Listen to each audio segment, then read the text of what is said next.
નમસ્કાર મિત્રો, હળવદના ધબકાર પ્લેટફોર્મ પર આપ સર્વનું હાર્દિક સ્વાગત છે। કહેવાય છે કે કેટલા સપનાઓ માત્ર સપના જ નથી હોતા, પરંતુ તે સપનામાં કોઈ રહસ્ય હોય છે।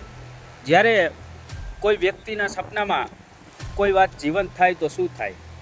વર્ષોથી આપણા ગુજરાતમાં લોકોના મોઢે વાત સાંભળતા આવી છે કે કોઈ પાળીઓ હોય તો તેના નીચે માયા દટાયેલી હોય છે। જો કોઈ વ્યક્તિને આ પ્રકારનું સપનું આવે અને એ વ્યક્તિ પાળીએ પહોંચે તો શું થાય? શું આ સપનાએ કોઈને પાળીઓ ખોદવા મજબૂર કર્યો કે પછી આ અંધશ્રદ્ધા કે અફવાનો માત્ર ખેલ જ છે? કેટલાય જૂના પાળિયાઓ નીચે ધન કે માયા દટાયેલી હોય છે, તે માન્યતા માત્ર માન્યતા જ છે। હજી સુધી વૈજ્ઞાનિક કોઈ ઐતિહાસિક પુરાવો નથી મળ્યો। તેમ છતાં પણ ઘણા બધા લોકોની સપનામાં માયા આવતી હોય છે અને તેઓ પાળિયા સુધી પહોંચી જાય છે અને પાળીઓ તે ખોદી નાખતા હોય છે। આ પાળીઓ ખોદવો કેટલો યોગ્ય છે?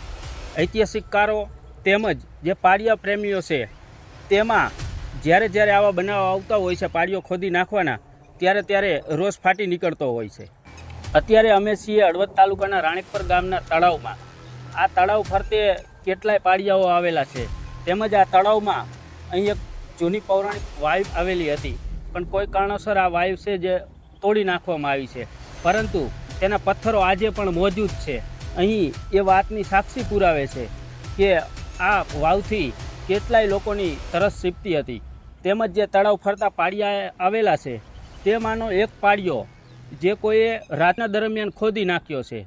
શું એને સપનું આવ્યું કે કોઈ અન્ય કારણ છે, ત્યાં સુધી તો અમે નથી પહોંચી શક્યા કે કોઈ પુરાવા નથી હાથ લાગ્યા, પરંતુ આ ઐતિહાસિક પાળિયો જે ઘણા બધા લોકો આવતા જાવતા તેના દર્શન પણ કરતા હોય છે। માત્ર આ એક પાળિયાની વાત નથી, લોકો આવી રીતે પાળિયાઓ જે અવારનવાર ખોદીને કાઢી નાખશે તો શૌર્ય, યશ ગાથા અને કીર્તિવાળા કેટલાય યુવાનો જે છે જે બીજા માટે જીવ આપેલા છે, તો એ પાળિયા ધીમે ધીમે નષ્ટ થતા જશે। મિત્રો, મૂળ વાત ઉપર આવી તો અમે છીએ રાણેકપરના તળાવની પાળે।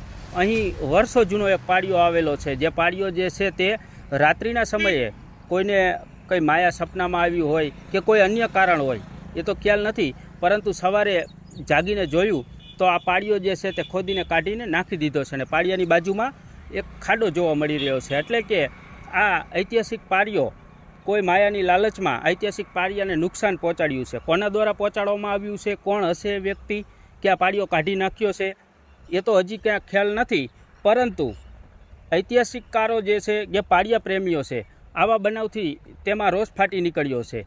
મિત્રો, માયાની લાલચમાં કંઈ ઐતિહાસિક ધરોહરને આ રીતે નુકસાન પહોંચાડવું તે કેટલું યોગ્ય છે?